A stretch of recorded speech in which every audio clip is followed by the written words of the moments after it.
2, 1. Good afternoon, everyone, and welcome to the Board of Education Audit Committee meeting. And I would like to call this meeting to order. Ms. King, if we could have a roll call, please. Renee Apodaca, Here. Sarah Brownstein,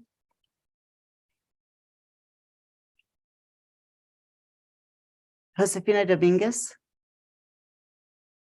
Scott Elder, Here. Danielle Gonzalez, Here. Courtney Jackson, Here.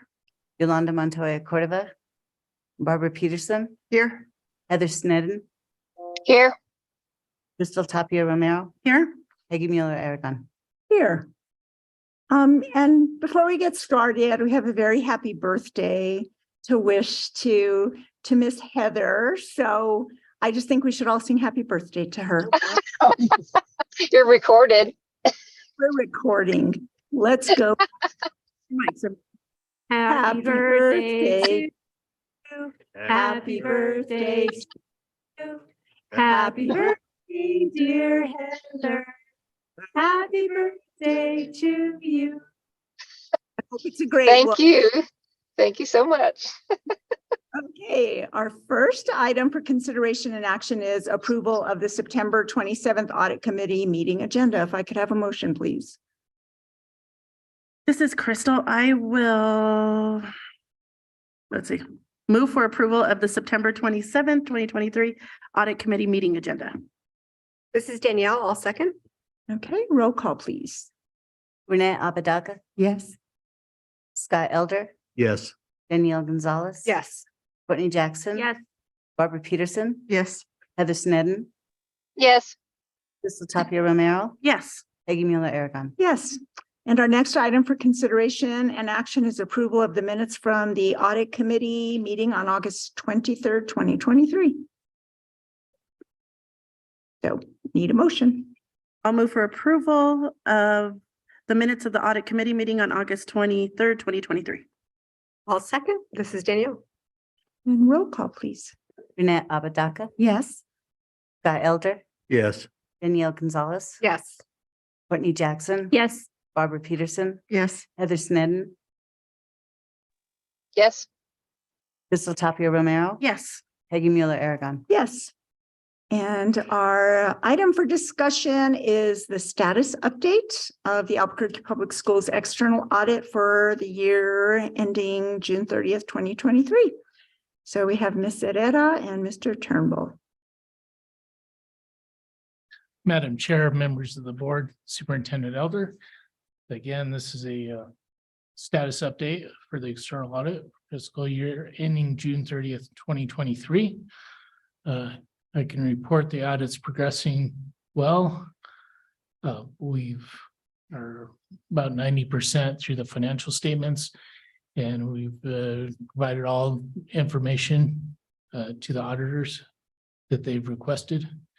So with that, I'll turn it over to Sheila Herrera with Moss Adams. Thank you. Thank you, Madam Chair, members of the board, superintendent. We are on track. We have started the final progress on the Albuquerque Public Schools Foundation and all the charter schools, and then the district audit this week.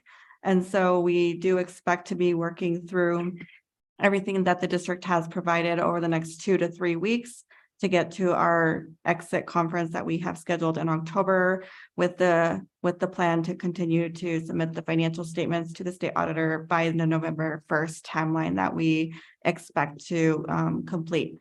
The deadline is November 15th, and so we do plan to issue ahead of that timeline. And so far, all of the charter schools are on track and the foundation is on track as well. Okay. Anything else? No? Okay. If there are any questions, is there anything, Mr. Turnbull, you have anything else to add? No, Madam Chair. Okay. I know it's hard to come up with any questions, but we're not worried about being on kind of like last year, how we were. It doesn't look like that this year. Correct. We don't, good. we don't foresee any problems or issues at the moment. We're not sweating it. Yeah. Okay. Any other questions? Okay. If not, thank you all so much. Appreciate you being here, Ms. Herrera. Okay, our next audit committee meeting is Tuesday, October 24th, 2023 at 7:30 a.m. And the meeting will be held here at 6400 Uptown and live streamed at aps.edu. And with this, the audit committee is adjourned and it will be followed by a finance committee meeting. So welcome to the Finance Committee meeting. I would like to call the meeting to order. Ms. King, may I have a roll call, please? Yolanda Montoya Cordova. Peggy Mueller Aragon. Here. Danielle Gonzalez. Here. Barbara Peterson. Here. Josefina Dominguez. Courtney Jackson. Here. Crystal Tapia Romero. Here. Our first item for consideration and action is the approval of the September 27th, 2023 Finance Committee meeting agenda. May I have a motion, please? I'll move for approval of the September 27th, 2023 Finance Committee meeting agenda. I'll second. This is Barbara. Thank you, Ms. King. May I have a roll call? Peggy Mueller Aragon. Yes. Danielle Gonzalez. Yes. Barbara Peterson. Yes. Courtney Jackson. Yes. Crystal Tapia Romero. Yes. So our next item for consideration and action is the approval of the minutes from the Finance Committee meeting agenda on August 23rd, 2023. May I have a motion, please? I'll move for approval of the minutes from the Finance Committee meeting on August 23rd, 2023. I'll second. This is Courtney. Thank you, Ms. King. May I have a roll call? Peggy Mueller Aragon. Yes. Danielle Gonzalez. Yes. Barbara Peterson. Yes. Courtney Jackson. Yes. Crystal Tapia Romero. Yes. Our next item for consideration and action is the approval of grant budget adjustments for the following funds. We have number 1-274-00747 IT additional resources for FY 23. This is for the 2023-2024 for 1.176 million. Also number 2-282-18820 for Law Enforcement Protection Fund for the year of 23-24. Number 3-261-07666 for the MLSS coaches for the year 23-24. Number 4-261-86699 for behavioral mental health service support for year 23-24. Number 5-271-07499. This is for GOB Public School Library, year 23-24. And finally, number 6-314-00016. This is for state legislative appropriations for year 23-24. And I will turn it over to Ms. Marin, our Senior Director of Grant Management. You have the floor. Thank you so much. Madam Chair, members of the board, Superintendent Elder, presenting for your consideration of approval, the grant management grant budget adjustments for the month of September 2023. Per the list presented, we have the first one, which is carryover from the prior fiscal year. The second one includes carryover and new year allocation. The third one, the MLSS coaches, is a brand new grant. Same with behavioral mental health services support. And the following two are carryover / truing up budget from projections to actual into the current fiscal year. Other than that, I said nothing out of the ordinary and I stand for questions. Thank you. I will open it up. Do we have any questions on these items? I mean, the only thing I had, unless I missed it, someone had asked about how many MLSS coaches we have this year. And I know you're working on getting that information, but I didn't see it in the follow-up. Did you get that information for whomever asked that question? Board Member Mueller-Aragon, allow me to refer this question to Ms. Arellano. Thank you. Yes, Madam Chair, members of the board, Superintendent Elder. Hello, I'm Melissa Arellano, Senior Director for MLSS, and I can answer that question. Currently, APS has 0 MLSS coaches. Okay. So then I'm confused. If we're approving this, so then will those coaches be hired this school year 23-24 because it did have MLSS coaches for 23-24. So will they be hired sometime this school year? Yes. Okay, but you don't know, you have no idea exactly how many there will be or where So they'll the be. funding will approve 4 Okay, positions. Is that your question? okay, No, I was thank you. seeing the gallery make a motion, so I was just gonna give her that number. Any other questions? I guess Okay. my only question would be, are we going to be able to find them? I'm very hopeful that we'll be able to find them. So we hope to post those as soon as possible. Will that funding carry over into something else if we are unable to fully hire? So right now it is specifically for the fiscal year 24. So I don't know if it would carry over into next year. It is short-term funding at this time. But we do have 35 schools who've shown interest in MLSS coaching. And these coaches can also help provide professional development to all schools for MLSS. Right now, we have 2 SAT liaisons whose primary focus is SAT. They do train on MLSS, but again, we have 0 MLSS coaches. So we're looking forward to this support. Thank you. Okay, if there's no further questions, may I have a motion, please? Go ahead, Barbara. Go ahead. Yours, I've got to find the title now, Do you want so me if to you're just do it? ready. I'll move for approval of grant budget adjustments for the following funds. As Went through. Madam Chair already gave those numbers. And I'll second. Thank you. Ms. King, may I have a roll call, please? Peggy Mueller Aragon, Yes. Danielle Gonzalez. Yeah. Barbara Peterson, Yes. Courtney Jackson. Yes. Crystal Tapia Romero. Yes. Our next item for consideration and action is the approval of August 2023 interfunction transfers for grant budget. And I'll turn it back over to Ms. Marin. You have the floor. Thank you so much, Madam Chair, members of the board, Superintendent Elder, presenting for consideration of approval. The interfunction transfers program management for August 2023. We see major movement in the carryover allocation for comprehensive support and improvement grant. We did our best to turn that funding around as fast as possible for the schools. And other than that, I did not see anything out of the ordinary, and we stand for questions. Thank you. Do we have any questions related to this item that we haven't already submitted? If not, may I have a motion? I will move for approval of August 2023 interfunction transfers for grant budget. I'll second. This is Courtney. Thank you. Ms. King, may I have a roll call? Yolanda Montoya Cordova, I'm sorry. Peggy Mueller Aragon. Yes. Danielle Gonzalez. Yes. Barbara Peterson, Yes. Courtney Jackson. Yes. Crystal Tapia Romero. Yes. Our next item for consideration and action is the approval of August 2023 intra-function transfers for grant budget. And Ms. Marin, if you can continue, please.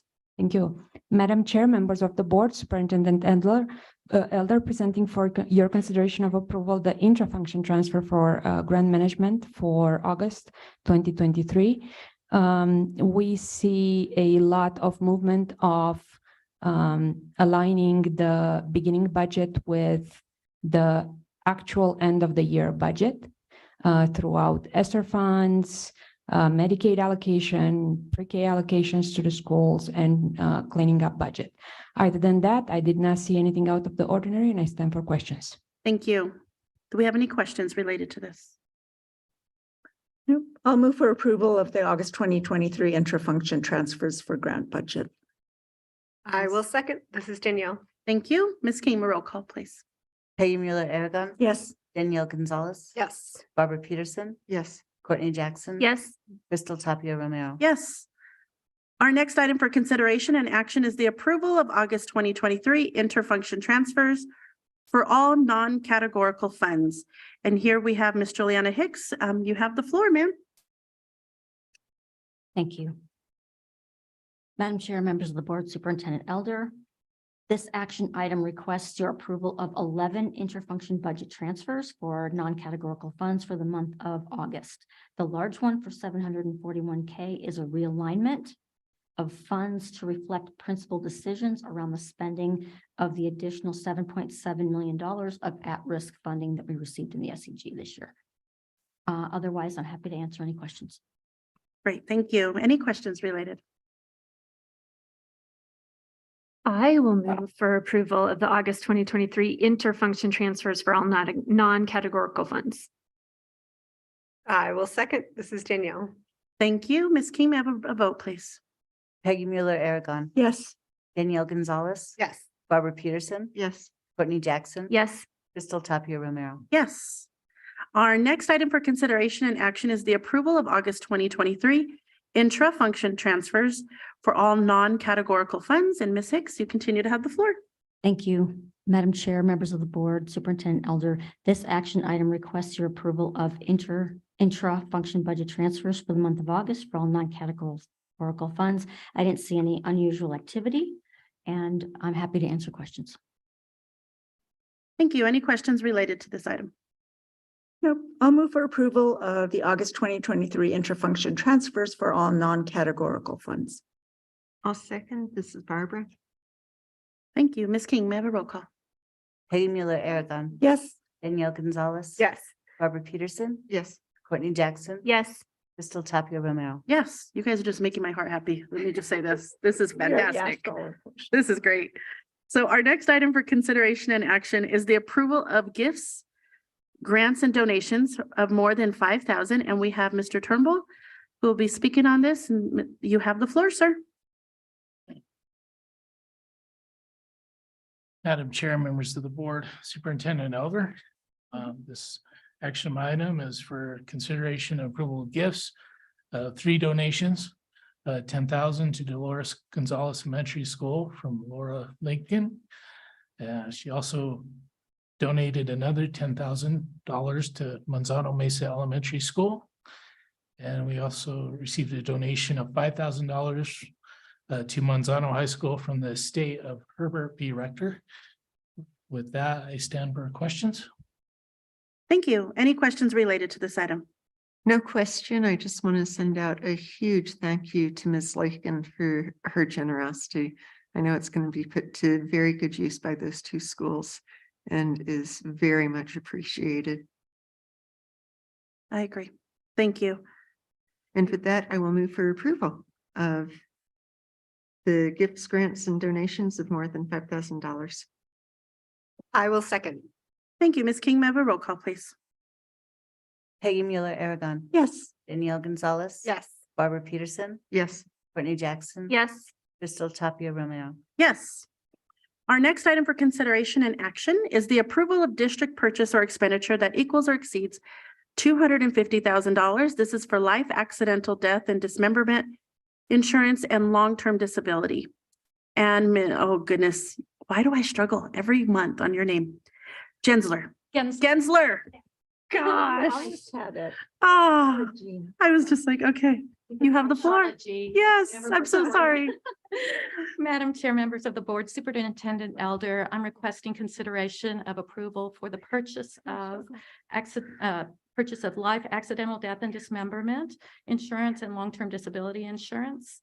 This is using a state of New Mexico RFP through IBAC, which is a consortium of different agencies we work with.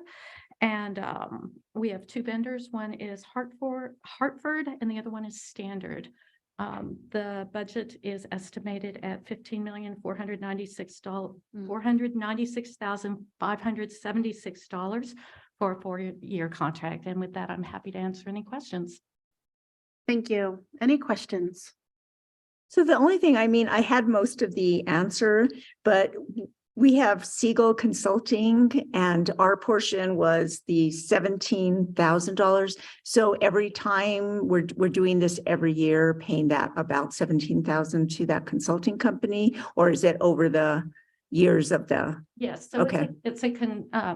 So I know it's all put together. It's not just 17, it's with everybody else that's. correct. Yeah, So I there's bet. a memorandum of understanding that's put between the different agencies, and it is a fee for the consultant to do that. It's a one-time fee. Okay, thank you. You're welcome. Thank you. Any additional questions? If not, may I have a motion, please? I'll move for approval of the district purchase or expenditure that equals or exceeds $250,000, life, accidental death, and dismemberment insurance and long-term disability insurance. I will second. Thank you. Ms. King, may I have a roll call? Peggy Mueller Aragon. Yes. Danielle Gonzalez. Yes. Barbara Peterson, Yes. Courtney Jackson, Yes. Crystal Tapia Romero. Yes. Our next item for consideration and action is the approval of district purchase or expenditure that equals or exceeds $250,000. This is for Microsoft licensing and support services. And Ms. Gensler, you continue to have the floor. Hit to pause. Madam Chair, members of the board, Superintendent Elder, I am requesting consideration of approval for the purchase of copier leases for the graphics and copy print shops. The vendor is Xerox. It's using a state procurement. I think You skipped one. Oh, I'm sorry. 4.8. the Microsoft. The Microsoft, okay, I am requesting approval for the Microsoft licensing and support services. This is using a CD, the contractor is, vendor is CDW using an E&I cooperative agreement. The estimated cost is $6 million for a 5-year contract utilizing capital funds. I'm happy to answer any questions. Thank you. Any questions? I mean, I know you answered already my question about how it has gone up so much, and I'm still confused about the answer. I know everything's just more expensive, but this was kind of really considerably more expensive. And I know you talked about how difficult it is and how complex it is. And so that really accounts for that, like almost $60,000 increase, right? I'll defer to, yeah, Dr. Bowman. He just said yes. Yes. He said Yes, yes. that's fine. That's fine. I mean, it's okay. You can, Dr. Bowman can talk to me and it'll be like, I don't know what you're saying anyway. I told you. I know. So I mean, I know it is just more, everything's just more expensive, and I get that. I just thought if we have less students and you would think less licenses, less staff, that would make up. But I guess it didn't, obviously. No, just say no. You can just go no. No, basically the costs are rising. The costs are rising faster than our staff were declining. And maybe in a couple of years, this will be a little different as the ESSER dollars kind of like, I mean, I can't tell the future, but that's where we're at right now. Thank you. Thank you. Any other questions? If not, may I have a motion, please? I'll move for approval of district purchase or expenditure that equals or exceeds $250,000 for Microsoft licensing and support services. I'll second. Ms. King, may I have a roll call? Peggy Mueller Aragon, Yes. Danielle Gonzalez. Yes. Barbara Peterson, Yes. Courtney Jackson. Yes. Crystal Tapia Romero. Yes, thank you, Dr. Bowman. Our next item for consideration and action is the approval of August 2023 cash disbursements, and you may continue to have the floor. Oh, I skipped the other one we skipped.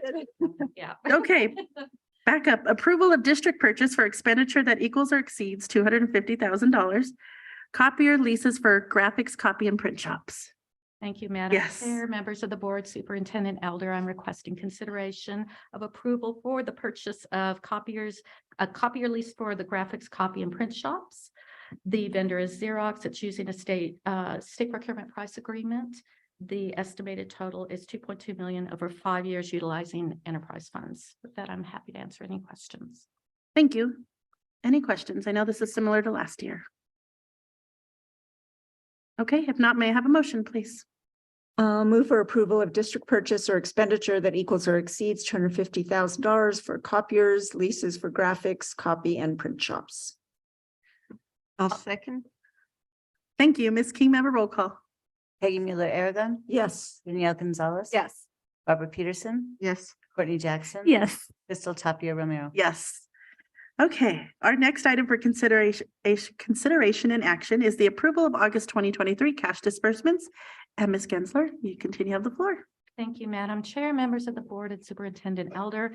I am requesting consideration for approval of August 2023 cash disbursements. With that, I'm happy to answer any questions. Thank you. Any questions related to this item? If not, may I have a motion, please? I will move for approval of August 2023 cash disbursements. Second. Good job. Ms. King, may I have a roll call? Peggy Mueller Aragon. Yes. Danielle Gonzalez. Yes. Barbara Peterson, Yes. Courtney Jackson. Yes. Crystal Tapia Romero. Yes, thank you. Thank you. So our next item for consideration is an update on student-based budgeting. This is like drum roll. I feel like we need walk-up music for Miss Montoya. Here we go. You have the floor and I will turn it over to you. I don't like that idea. Walk-up music? Yes.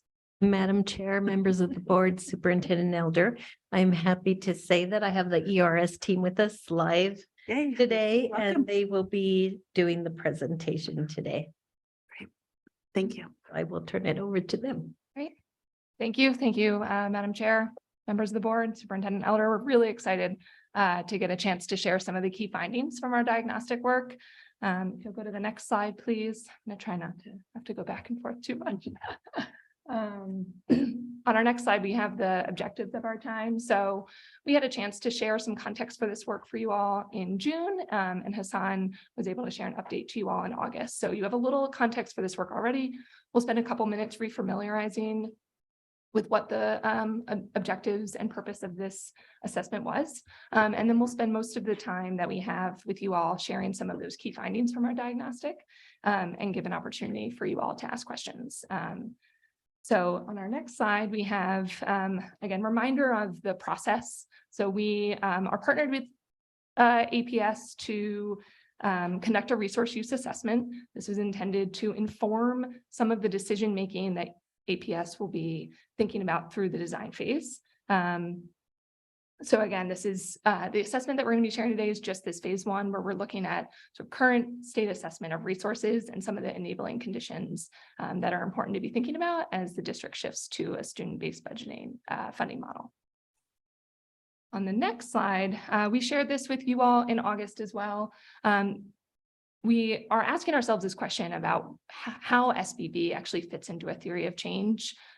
One of you in June asked a great question. You asked, how does SBB, can you point to systems who have moved to SBB and seen improvements in outcomes? And the short answer is that's really hard to say. And part of that answer is because so much of the impact that SBB has is dependent on the decisions that districts make in terms of how the funding model is constructed. So how much students receive, what schools and rules govern those resources, but also the system conditions. So we think about the supports, the processes, the flexibilities that are inherent in the system that allow school systems and schools to make different resource choices that then in turn create different and improved student experiences. And so our assessment is both trying to explore opportunities for APS to think about what the changes in the funding model might need to look like, but also ways in which the system conditions may need to be explored to ensure that the changes to those funding actually result in changes to experience and ultimately improvement in student outcomes. If you go to the next slide.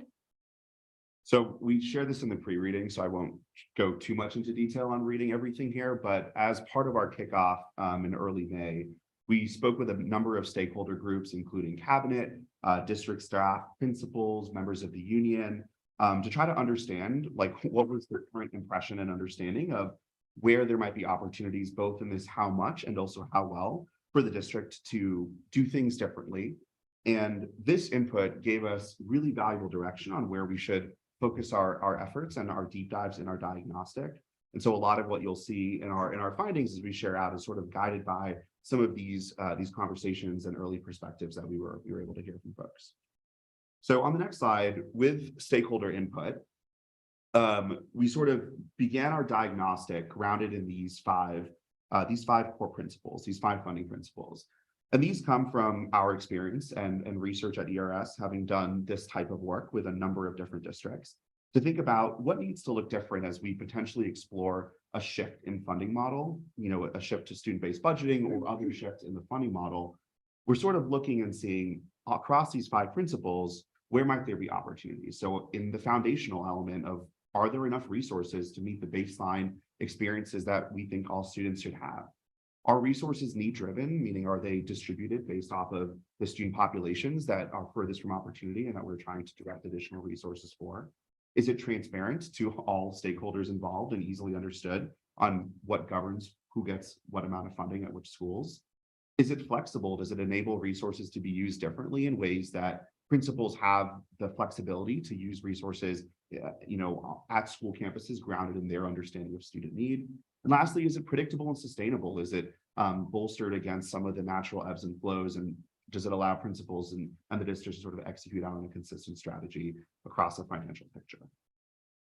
On the next slide, as we share these diagnostic findings with you all and start to, test what we've seen, there are a set of questions that we'll need to answer, that APS will need to answer as it thinks about a potential shift in its funding model. And so across each of these, you'll hear us talking about to what extent are we seeing resources already being need driven? Where are there resources or constraints that are flexible or not? And we'll do our best throughout the next couple of slides. At the top, there'll be little headers or tags. You might have seen those in the pre-read where we talk about this is giving context on foundational, or this is giving context on need driven. So we'll do our best to signal to you all how we're talking about the principles as we go. All right, so let's dive in on the next slide here. We started our diagnostic by looking at operating dollars in the district. So we excluded things like capital expenses or debt service, and you can read a bit more in the appendix about some of that methodology. But we wanted to look and understand how resources in the typical pre-K-12 operating services are sort of playing out in the district. At the end of the day, it's the stuff in that orange bar, the general education opportunity or resources, that perhaps is the most opportunity to think about doing things differently. And so that's where we'll really dig into throughout the rest of the presentation. But there were a couple other places, you'll see that in those call-out boxes where we did look into a little bit further, and I want to say a little bit about before we move into that orange. The first was on district management, which you can sort of think about as the district overhead, the things like HR, legal services. This is typically not a big opportunity for other systems that we work with, and that's especially the case here in Albuquerque, where we see about 4% of the total operating budget are going towards that district management, which is actually a fair bit lower than some of our peer districts that we've worked with. The other opportunity that we dug into was special education English language learner spending.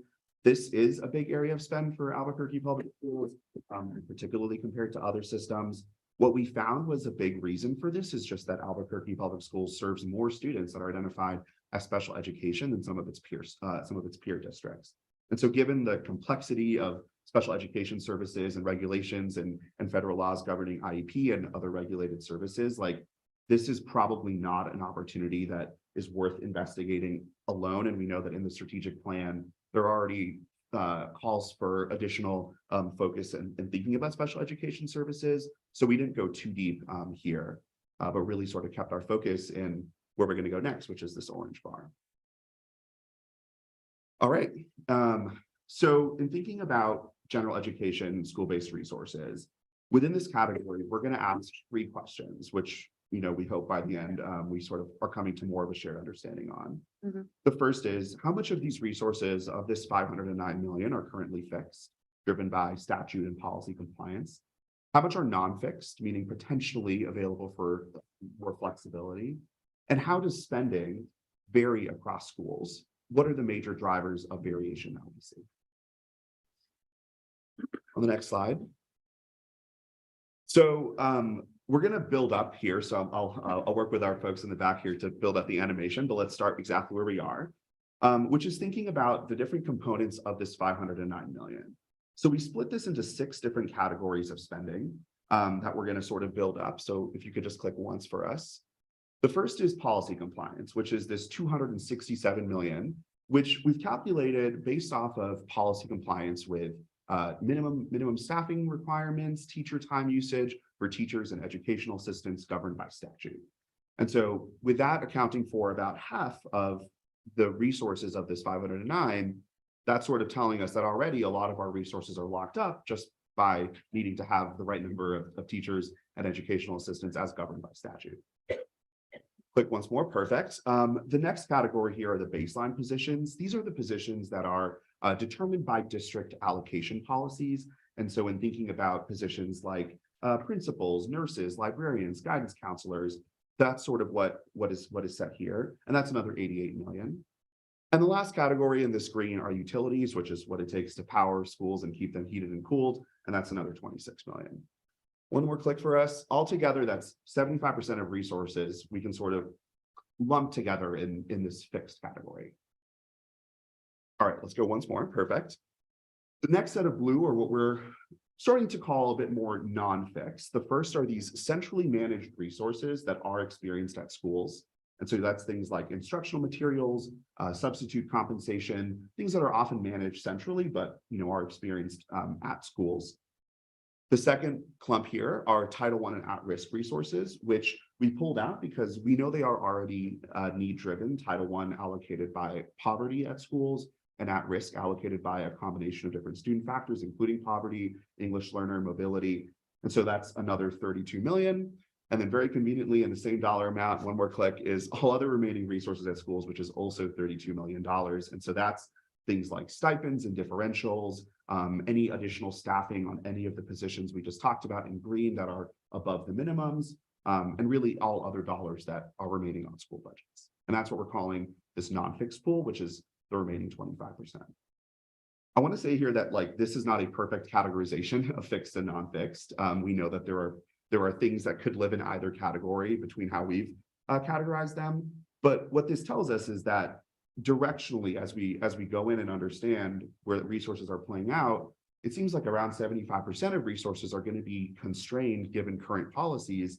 And so as we think about doing things in a more need-driven way, without some of those underlying changes, it's really got to be thinking about how some of these resources are used as opposed to finding a big pot that can be allocated differently. Great. So let's go to the next slide here. As you may have read in the pre-reading, we use a very specific coding methodology in our work that we do across all of the districts that we work with in order to be able to create these benchmark comparisons for other districts that we've worked with, around 40 or so now in the years that we've been doing this work. We selected a list of 9 districts that are listed out in the appendix. We picked districts that are similar in size, similar in demographic profile to the extent that we could, in order to create a benchmark comparison. Important to say that these benchmark comparisons are not about the best way or the best practice, but are rather just to give us a litmus test of where Albuquerque is a little bit different than its peers as a starting point for a deeper dive, and not to say that other districts are doing a best practice in ways that Albuquerque is not. So what we did here was we looked at all of those positions that fall under the fixed resources. So that's those green bars that we had seen on the previous slide. And when we look at spending on these positions as a percentage of budget, we see that there are 3 positions that are a little bit more where Albuquerque spends more than peers. So if we can animate in the next couple of call outs here, one more actually. Perfect. On nurses and guidance counselors, we do see that APS spends a little bit more than its peers. And within teachers, it's worth noting that Albuquerque does have a higher proportion of special education teachers compared to peers, but general education staffing looks very comparable across the board. The next look that we did, if we could go back one. Oops, looks like we might have. Yeah, border. Oh, let's go 2 forward then. We'll come back to that. Perfect. We'll come back to that one. The next look that we did was looking at non-fixed spending. So these are starting to look at the things that are in the blue categories. And we do see some similarities and some differences here. For the flexibility, for instructional materials, substitute compensation, and stipends, we do see slightly more spending compared to peers. But in terms of how flexible are those and how does that really impact student experiences is a potential place to dig into. But is really starting to help us think about now where is there variation in how some of these resources are being spent. We could actually go now back a slide to get us where we are. Perfect. Great. So I want to talk a little bit about now school level variation. So Hassan just walked us through what some of those trends look like at the system level. So we're gonna explore what are some of the major drivers of variation in school-based. We're really going to make you earn it here. Can you actually go 2 forward? And I'm going to come back to the slide that's on the screen. Yes, thank you so much. So why are we looking at variation in school-based resources? Well, just to set context, variation can be good. We want to see resources differentiated based on strategy and student need. So if you click one more, you'll see some examples there. So obviously, students that have additional learning needs, we want to be able to provide additional resources to those. If there's particular strategies or initiatives that the district is prioritizing, we would want to see resources targeted to those. So that variation is good, and we want to see to what extent the system is able to prioritize some of those resources in service of those needs. But we also want to look at areas where that variation may be unintentional. It may not be driven directly by strategy and need. And if you click one more, you'll see some examples of those include things like school size. It includes things like vacancies and how vacancies may play out differently at different schools, or just that some schools have more novice teachers, and so the teacher costs is lower. Those are things that we don't necessarily want to see because they create variation that actually isn't what we aspire to see in a system. So we're going to be looking at some of the major drivers of variation across schools, and we're going to be looking for to what extent do we see some of that intentional variation, and to what extent do we see some of that unintentional. So I promise this is our last backwards map. If you go back to that slide, two back. Yes, thank you so much.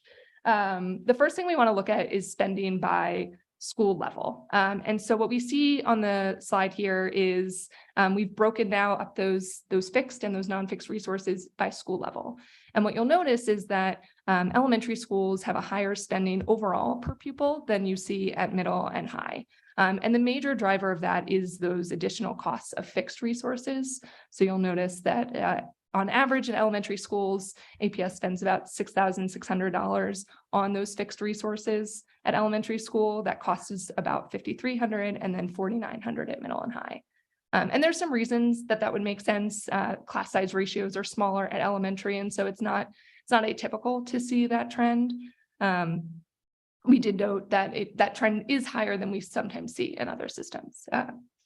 On the non-fixed resources, we don't see much difference between school level here. And so what that means is that overall, you'll see lower spending in middle and high relative to the elementary spending. We're going to dive into, on the next slide, how those fixed resources actually play out according to size. So if you go two more, and I promise the rest of this is linear. Great, thank you. So this graph here looks at school spending on those fixed resources, so those same set of resources that the system needs just to comply with those statutory and baseline resources. And what we've done is we've broken them out by school level, so elementary, middle, and high, and then by school size. So each bar you see for elementary, for example, represents one quartile of schools. So the smallest elementary schools in your system are in that first bar. And you'll see that the spending is much higher on those fixed resources than a school in the largest quartile, schools greater than 434. And that difference, if you click once more, you'll see the size difference on the chart is about 30%. So if you just click one more. So we do see a sort of size premium when we look at those fixed spending resources. I'm sorry, the size of the school is 30% greater, or the spending is 30% greater? Great question. Yeah, the spending between those largest schools and those smallest schools in elementary school is a 30% increase in per pupil spend. And you'll see in middle school, it's an 18% increase, and in high school, it's a 9% increase. And you can see at the bottom there, we have the ranges of sizes. So you'll notice that at the bottom, the smallest elementary schools range between 144 students and 257. Largest schools are any school above 434 students. And so why does this matter in the context of SBB? Well, two things are relevant here. The first is small schools require more fixed resources on a per pupil basis. And the more of those resources that are then in those fixed category of resources inherently means fewer resources that you're able to then distribute in different ways, differentiated on student need. So we're going to look at this with two school examples. If you'll go to the next slide, what we've done is we picked two schools that represent schools in APS. One, school A, is a larger elementary school, so it's in that fourth quartile, and school B is in that first quartile, so it's a smaller school at 229 students. We picked schools that were relatively similar in percent poverty as measured by direct cert, because we know that also impacts funding, and we'll look at that a little bit more in a second. But what you'll notice here is you can see the total dollar per pupil at each school, school A at 6,700 and school B at 8,600. School B has more overall resources in the school. And if you look at that next row where we have the dollar per pupil of fixed resources, you'll also notice that school B spends significantly more, about 36% in this example, on those fixed resources than that larger school. And you may remember most of those fixed resources are people. It's teachers, it's counselors, it's your assistant principals. And so that does translate into more people in those smaller schools on a per student basis. And you might ask yourself, oftentimes people do, isn't smaller class sizes, isn't more people a good thing? If you click the next box here, one of the key sort of takeaways of this is that yes, smaller class sizes can be good, more resources in schools can be good, but particularly in smaller schools, those resources don't tend to be matched to where the need is. So, you know, an example I'll give is this school may have greater needs in second grade literacy, but actually the teachers that they have that create the smaller class sizes are in fifth grade. And so those teachers tend to be sort of fixed and locked up in ways that don't necessarily support strategy. The other thing that plays out, particularly in smaller schools, is that while there are more overall, or there's more teachers and resources per student, there's fewer overall teachers. And that often means that teachers in particular are having to take on multiple roles. They have fewer opportunities to collaborate. They're planning all the content lessons instead of just a few. It also means that the school isn't often able to provide the same level of programming. And so it's challenging when more of your resources are going towards smaller schools, but often not in ways that are actually creating an improved experience in those schools. And so that's something that's important to take into consideration, both in terms of, you know, SBB design, but also just the broader sort of strategy. Can you tell what percentage, and I could probably calculate this myself, but you may have it already, what percentage of our schools fit that smaller category? That category, yes, great question. So we did look at this in our conversations with the working group. We use a cutoff at ERS in terms of what we define as small, as about under 350 students. And the reason we do that is that we see a pretty significant cost curve increase at that cutoff. When we use that definition, APS has about 53% of its elementary schools in that small threshold. And I don't have off the top of my head what the middle on 46% at the secondary level. And that is larger than we see in other systems comparatively. Thank you. Okay, I'm going to transition into now looking at the set of non-fixed resources. So we spent some time looking at the green bar in detail. Now we're going to transition into looking at what some of those cost structures in those non-fixed resources, so that blue bar. If you go to the next slide, you may remember that about a quarter of those non-fixed resources that Hassan had shared are title and at-risk resources. And so we would expect a pretty tight relationship on need to those resources because they're allocated directly on the proportion of direct certification or in the at-risk resources on a multitude of factors that includes those poverty metrics. And we do see that tight relationship. It is worth noting, if you click the call out box next, that there is still variation along that lines. That variation can exist for a lot of reasons. Size is, a factor that plays into title and at-risk as well. Some of those schools at the bottom there underneath the trend line are some of your larger secondary schools. Some of the schools at the top above that line are some of your smaller elementary schools. It can also play out because of differences in what schools are able to spend with those resources. If some schools have a lot of vacancies, you might see differences there. But by and large, we see a pretty tight connection between those resources and the proportion of poverty in schools, which tells us that those resources are largely being allocated in a need-driven way.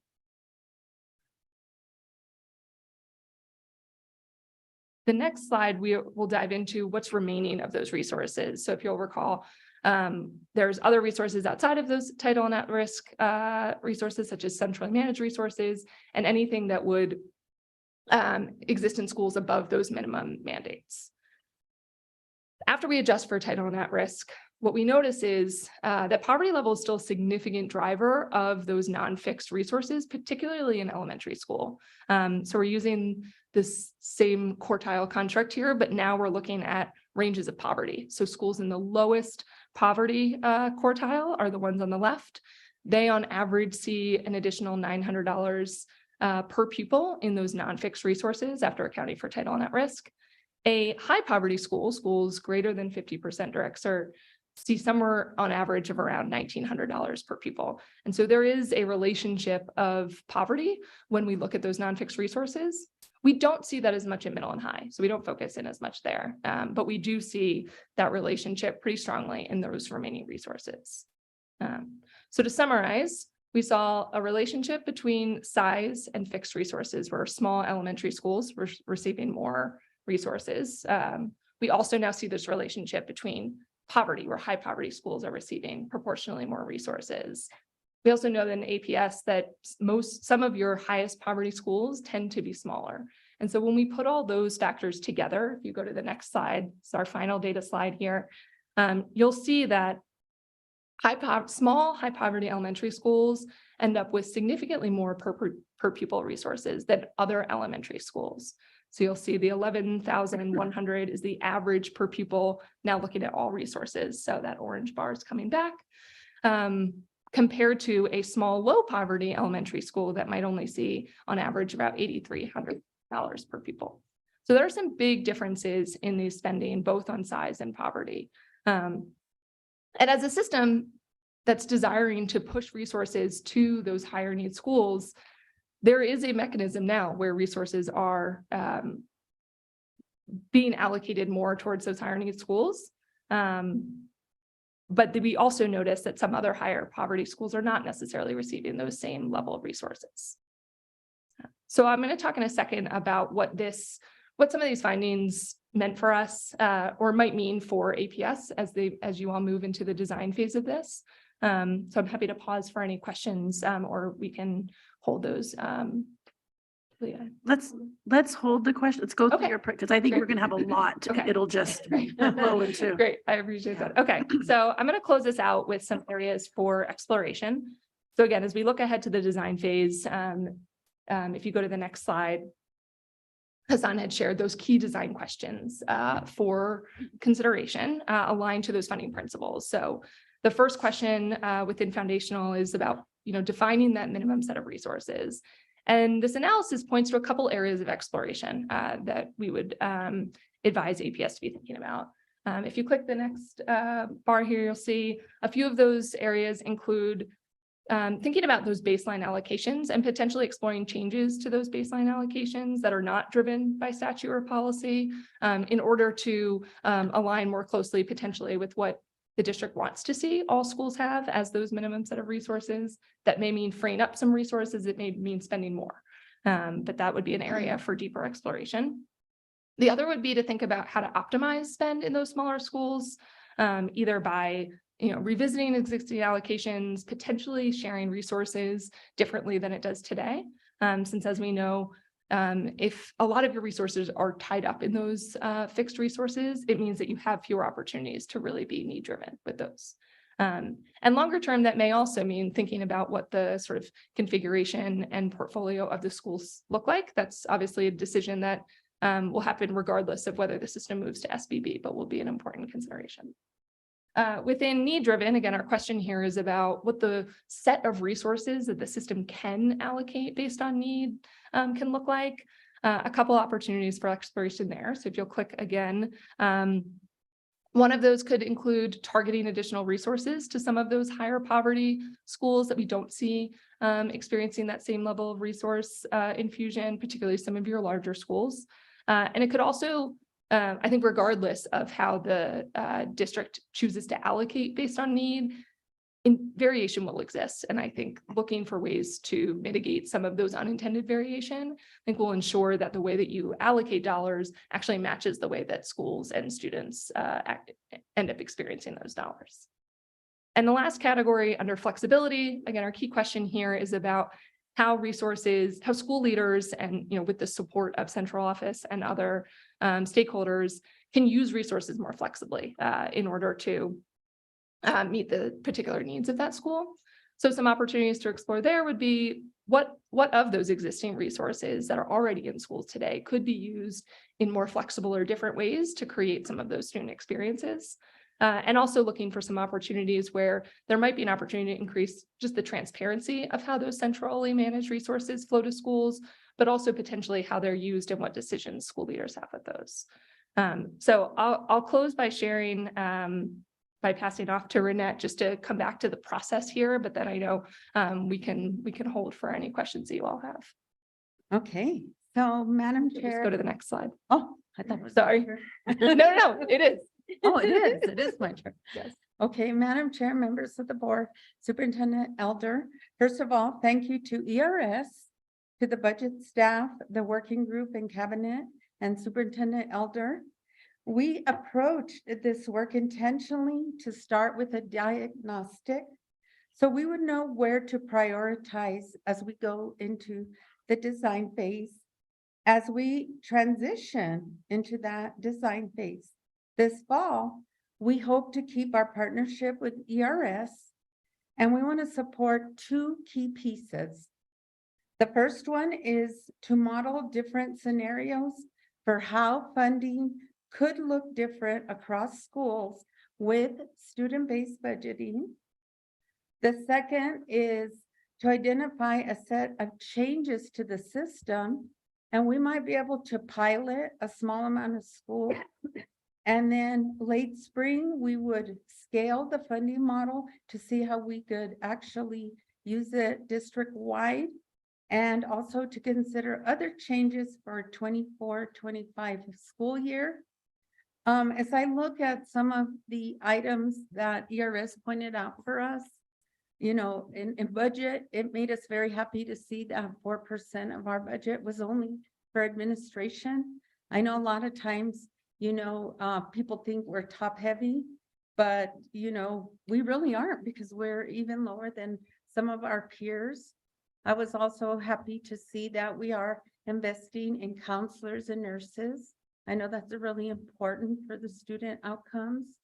And then I was really happy to see that our at-risk in Title I is going to students based on poverty and need. So I think that we are setting in our base right now towards what we are trying to accomplish with the goals, guardrails, and strategic plan. So we stand for questions. Great, thank you. And this was a fantastic presentation. It really even helped me understand things in a greater light and to really understand how things were being done. And I appreciate you already starting to make some moves and adjustments to what needs to be done in the future. So we will open it up to the board. I will start over to my left with Board Member Peterson, and we'll just go down for any questions that we have related to the presentation. Thank you. I'll just have one technical question now, and then maybe I'll have other questions after other people discuss. So in looking at the per pupil expenditure, did you account for special ed, like looking at the slide on page 17 with the scatter graph? How did you account for special ed students? So all of the resources that we looked at, starting with the those orange bars, excluded special education and English language learner resources, since we know that drives a lot of the funding variation in schools. So we didn't include those in any of those looks. Okay, thank you. Yep. Board Member Milata, go ahead. So we're sticking to the timetable that you just presented. And so if we go through all of the up to phase 4, it would be a little bit over $500,000 would be the total cost. Is that correct? Board Member Aragon, we're still in negotiations with ERS. Okay. But in some of the preliminary quotes that we got, that's what the next phase would cost us. Okay, so then that would be phase 2. And then we don't know what the costs for phase 3 and phase 4 are quite yet. Not at this time, correct. Okay, so I mean, the question that I have is we kind of have to, where's that money coming? Is that coming from the finance department? Is that coming from your budget? Where's that money to pay for this coming from? Board Member Aragon, The first phase, we use ESSER funds, right? and then the next phase, we are using operating funds. Okay, so then the question that I would have then ultimately, I just want to know how I explain to taxpayers what the return, the ROI would be resulting from this expenditure. So I know that you said that we can't really tell about like student outcomes, because that'd be a great return on investment if we could do that. But since we really can't, then what do we tell them? Whoever, I don't know who that, poor Miss Apodaca, but. Thank you. As you know, when we look at our strategic plan, our goals and guardrails, it all has different pieces that kind of interact. And of course, resources is one of the pieces. So we have to start somewhere. And by trying to allocate the funds to the students that show those needs, that ultimately is going to help us with the outcomes, but it's only one piece. And it's the start. Board Member Mueller-Aragon, I'd like to jump in on that as well. I'd like to remind you that the board did direct us to look at our resources and how resources flow to students. And so there's bilingual, there's special ed, there's Title I students. So some of you see from the ERS presentation, one, there's not a lot of money that's actually flexible in the grand scheme of things. You're talking about a very small amount of money, which I think people were surprised by. I think the public might be surprised by that, I think they have the vision that there's large pots of money that we can just dip into and spread around. And the reality is that when money comes to us from the state, quite often it's already spent.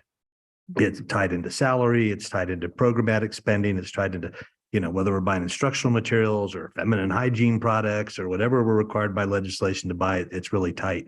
So one of the things we had not done in APS before was this sort of review of our finances. And what we may find out is there's just not a lot of money that we can spread around differently. But unless we have this type of review, we can't make the type of decisions that we're being asked to make. And I do have to answer to the board and say, we at least looked at this and this is what we're coming back with. If we spend this money and we're able to figure out ways to flow more funds to schools in a more pointed way, instead of just, well, these schools need this to exist, so let's give them this. We may find out that we already do a pretty good job. That might, and maybe that's worth finding out. We may also find there's pots of money that we can flex a little bit differently and use in different ways to flow to the schools.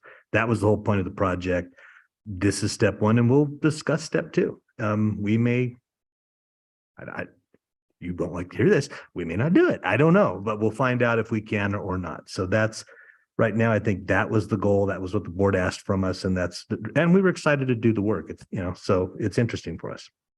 It's good information to have and a way I think that I've always wanted to go. So I have a lot of other questions but I'll let the fellow board members go. But before, just so you kind of have this and maybe you can answer this right away, is when you were looking at the largest and highest poverty schools, and I think it was $8,600, and then the smaller high poverty schools was $11,100, correct? So what I would like to know, and I don't know if you looked at this, is how are the student outcomes though in the small high poverty schools as compared to the larger high poverty schools? Having been a teacher, the smaller class I have, I can do a whole lot more when I have less students with them. So I just wondered if that's something that you looked at or not. So we did look at some individual schools and sort of tried to compare at an individual level, mostly for meaning making with those with the cabinet members and our working group.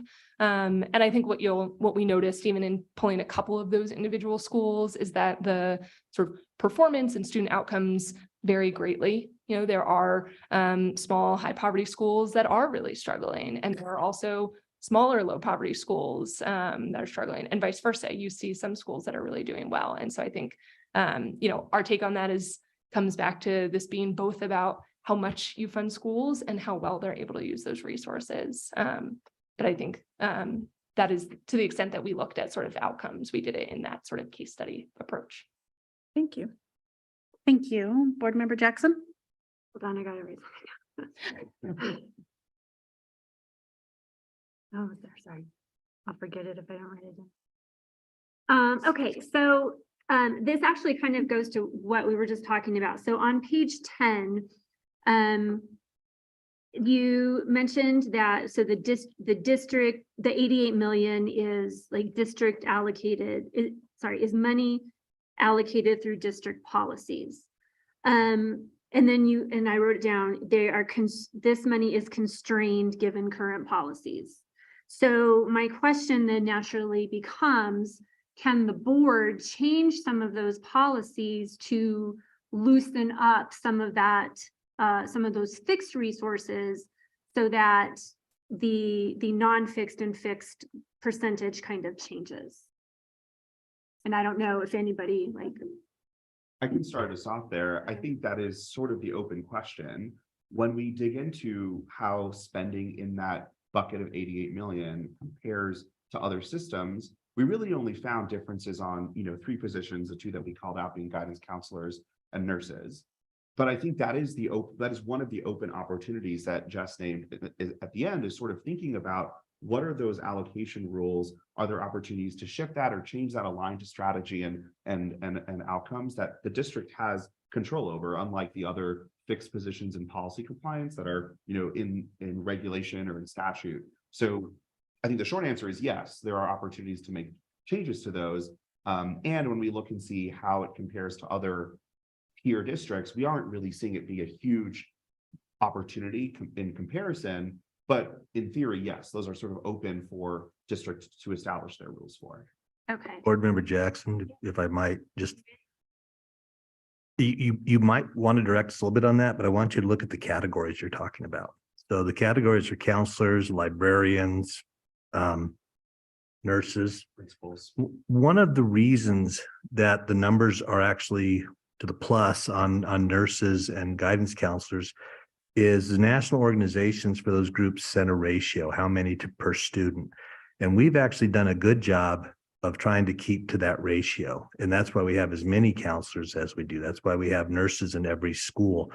So we could monkey with that, but what it would mean is there would be some schools then who would have less of what I think are fairly key positions. But that's kind of what we're talking about in terms of, I think that's why they've sort of put it in that fixed spending, because it's a tricky one when you look at the specific categories you're discussing. So, is it just staffing? Is that what that 88 million is making up? So just staffing. But yes, I agree with you, but I am just kind of, hypothesizing. You have to wonder, are there some departments that are maybe overstaffed that we can look at reducing? Are there programs that maybe aren't offering a benefit directly to the student outcome goals? And I'm not asking you to answer this question now. And again, it's just, are there ways that some of those funds can be loosened up? And I do remember, I think it was, I don't know how many, couple months ago, where we did ask, is there a program audit going on? Are we actually looking at like a full scale program audit? And I would think, to your point, maybe we're doing everything great and all of the funding is exactly how we need it to be, but maybe also there are some programs that are out there that are not directly tied to student outcomes that need to go away. So that's just me. And Board Member Jackson, that point, I don't disagree. I don't disagree with that point. We might have to look at some programs. What I was mentioning was just a lot of these fixed costs are almost always tied to salary. And specifically, we made decisions to sort of balance out counselors. We made decisions to kind of balance out the number of nurses, and it was tied to population. If you want to look at a different way to do that, we could, but there will be impacts as far as what that means for certain schools. Programming is a little different, and I think maybe that money appears somewhere else in these calculations. Does it? Yeah, anything that's in schools would show up in the blue bars in that non-fixed. Okay, so everything that's green is staffing or utilities. Okay, all right. Page 11. What does SWD stand for? Students with disabilities. Thank you. Okay. Page 16.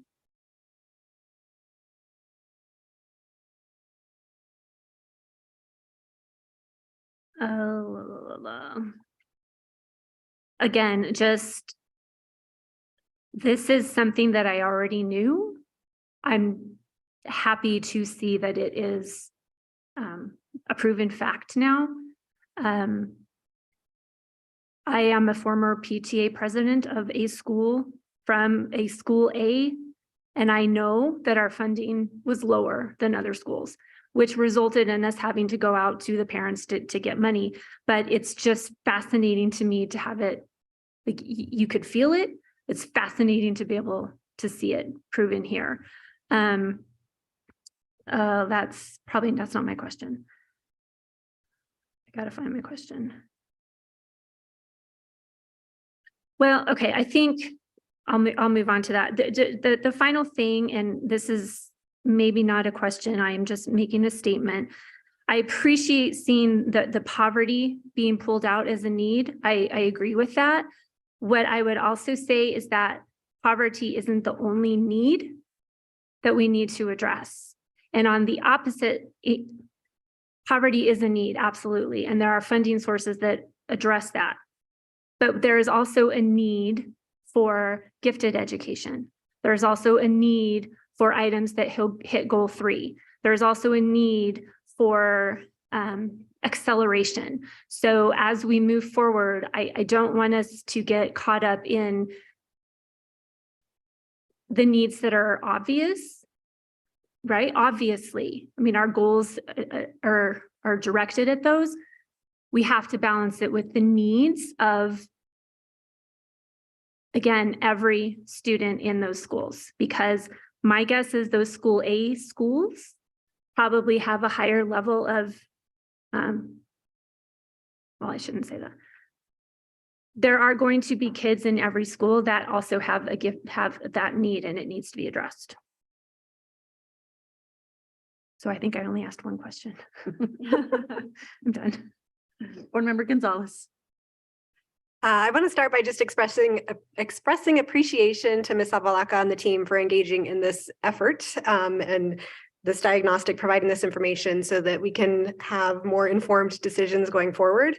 I think my questions are probably more for Superintendent Elder than the folks at the table, but you can certainly chime in if you wish. One thing I'm thinking about is we do currently have essentially an adequacy lawsuit, the Martinez-Yazzie lawsuit, which found that we're not providing adequate resources, nor are we effectively spending those resources across the state when it comes to for targeted at-risk groups.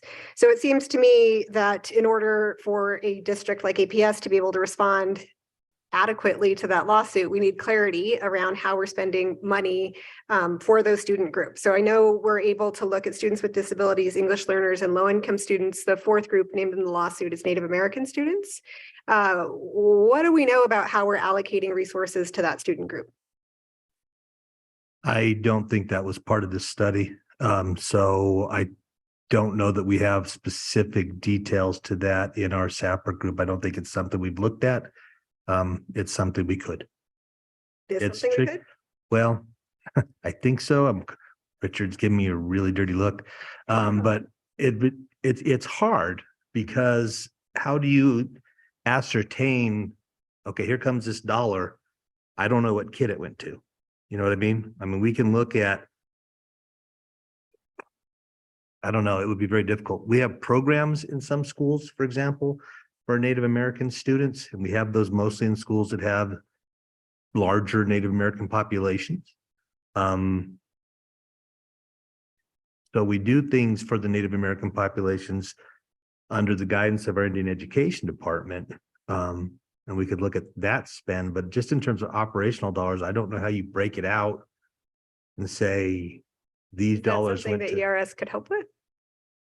I think what we could do is look at similar to how we looked at poverty and, look at trend lines between, poverty percentages and spending percentages. You can do that by race, and we've done that in other contexts. I think often in the context of an SBB decision, we don't see many systems allocating dollars directly for students based on identity or race. Yeah, Some do, but I think that's why we focus more on some of those levers that we often see those driven towards. But from a data perspective, we could. we don't have any program that says only this child or this type of child can come in, right? I mean, if you want to take a Native American culture or Native American language class, anybody can. We had Native American studies classes at the middle schools that I worked at, and the majority of students were Native American, but they didn't have to be solely Native American. Yeah, So no, I that's think you're asking something really tricky there. I don't know if we can say it just by. if the lawsuit essentially requires us to look at those 4 student groups and to look at how we're spending and what we're spending for those student groups, it seems that we can't meet the mandate of the lawsuit without that data. So it's a question, it's a prod for ways that we might be able to at least respond to that, maybe having eventually some baseline data and then being able to track over time.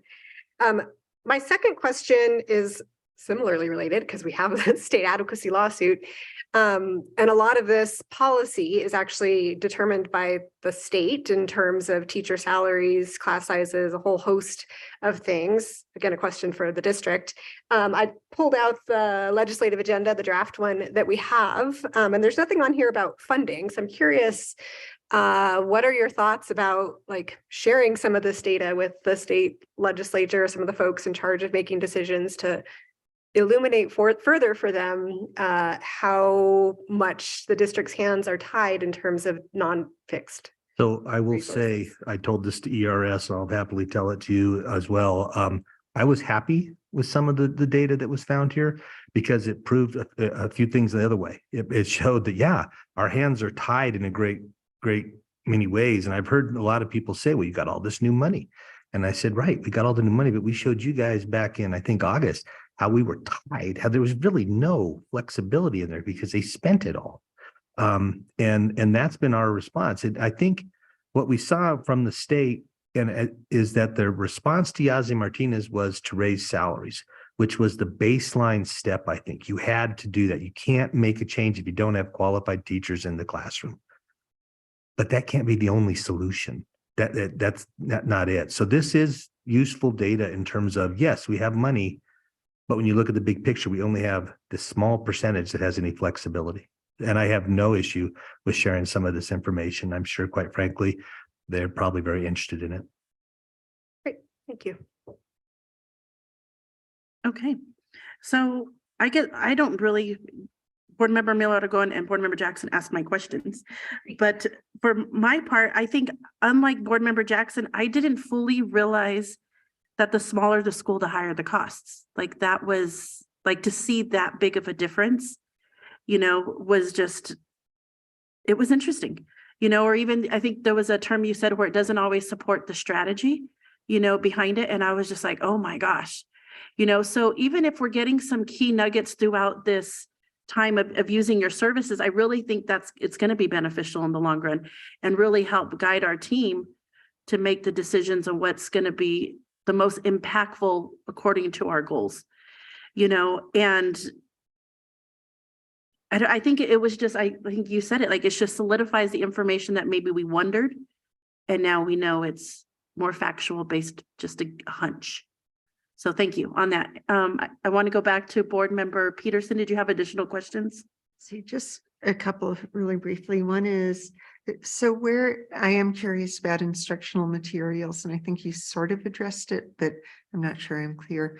Where do instructional materials sit in this list of the? If you're looking at slide 10, they live in that blue bar as a combination of either instructional materials that are centrally managed school resources or all remaining resources that show up on school budgets. Okay.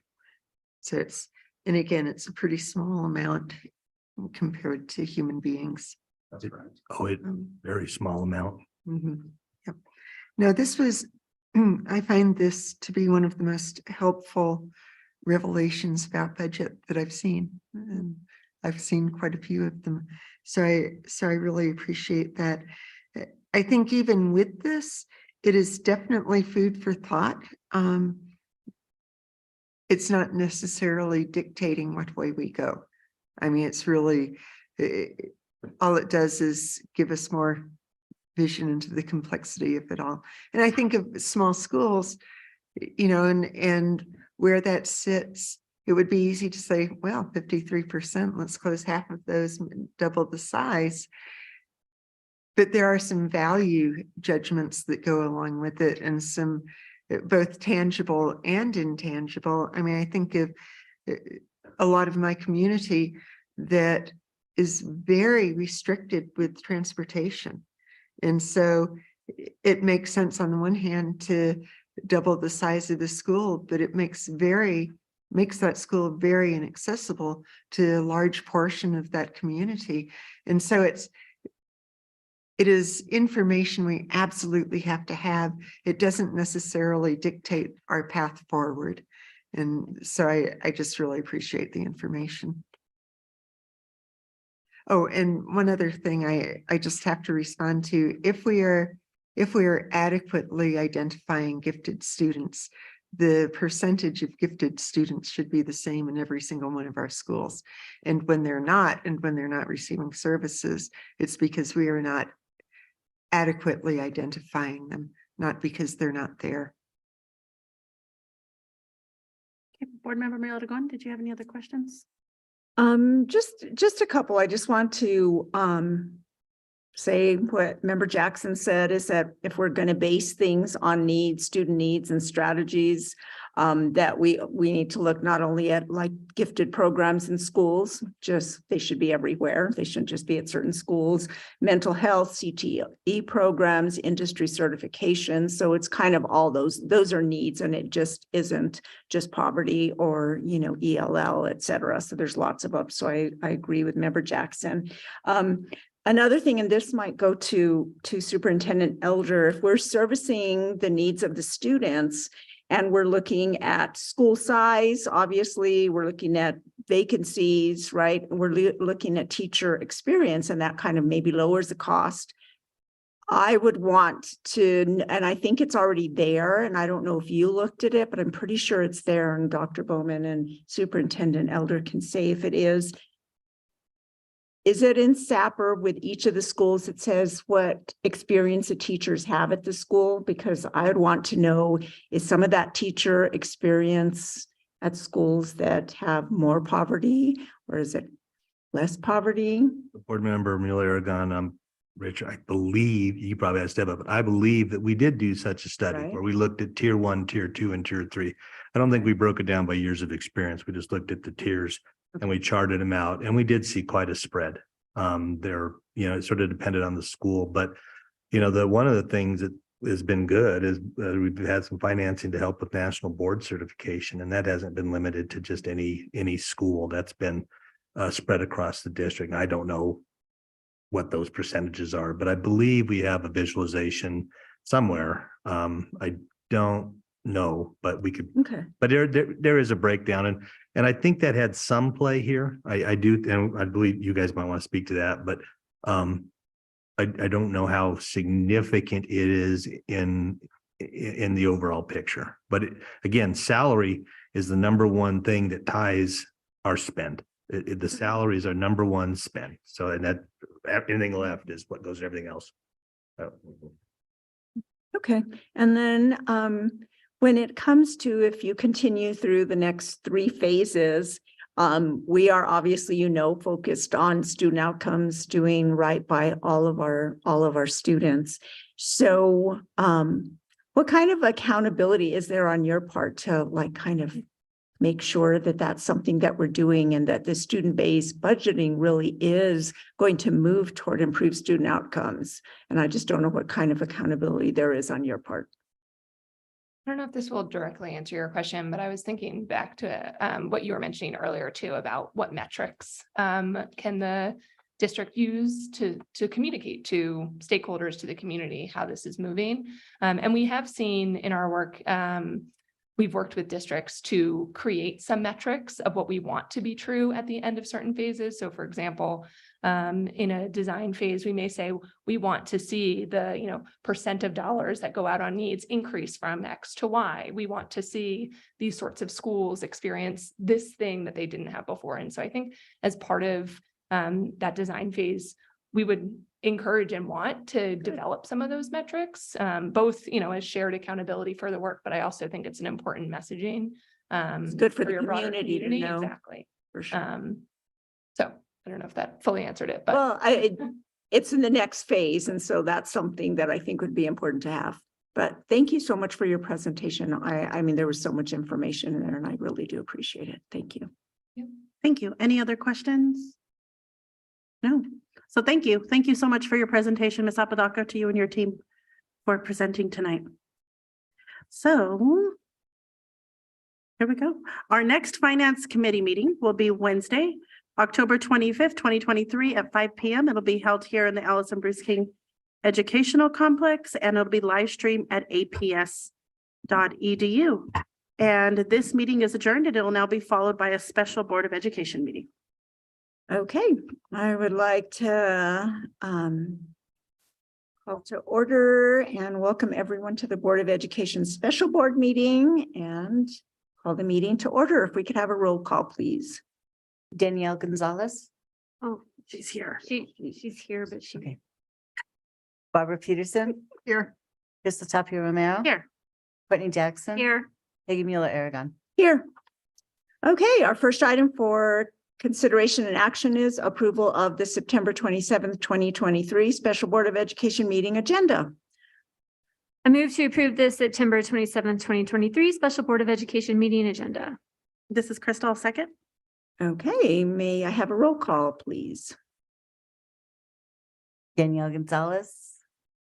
Yes. Barbara Peterson. Yes. Crystal Tapia Romero. Yes. Courtney Jackson. Yes. 4. We're good.